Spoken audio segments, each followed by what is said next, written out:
Мен болсо ушул 2001 жылга чейин ушул айылда өзүм туулуп өскөн айылда эмгектендим.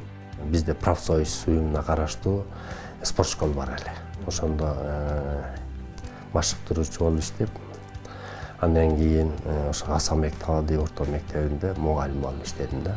Анан 2012-жылы ушул шаардык кеңешке депутаттыкка аттанып, Нарын шаарына депутат болдук. 2014-жылы ушул депутаттардын колдоосу менен Нарын шаарынын мэри болуп дайындалдым. СПО Кочкордуку көрүнбөй атат да. COVID-19 деп жалпы дүйнөсүн аламат каптаганда дагы ошол биз онлайн аркылуу болгон окуучуларга, мугалимдерге, студенттерге ушу программа менен окутканга чоң жардам бердик. Себеби биз чоң жардам бердик дегенибизден базовый станциядан тышкары ошончо окуучу, мугалимдерге акысыз сим карталар менен камсыз кылып, байланыш менен камсыз кылып турдук. Нарын жергесинде көйгөйдүн эң чоңу бул электр энергиянын баасы. 2 сом 16 тыйын дейт, 1000 киловаттан ашса дейт да.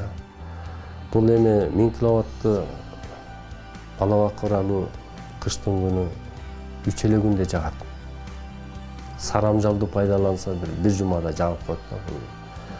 Анан өзүңүздөр ойлосоңуздар, климат катуу болсо, суугу 30 градустан кемибей турса, анан электр энергияны пайдаланууга айла жок пайдаланууга туура келет да. Ошон үчүн ушул тарифти кайра карап чыгуу маселесин коюш керек. Ана 21-кылым деп биз мактанып атабыз, бирок көп айылдарда таза суу жок болуп атпайбы. Таза суу бар болгон күндө дагы аларга 60-70 жыл болгон, трубалар эскирген, башында фильтр жок. Суу киргенде баягы кум ылайдын баары алып келгенде трубанын баары бүтөлгөн. Катуу кирсе трубалар жарылат же суу чыкпайт. Ушунун баарын кайра калыбына келтириш керек да, мунун баарын.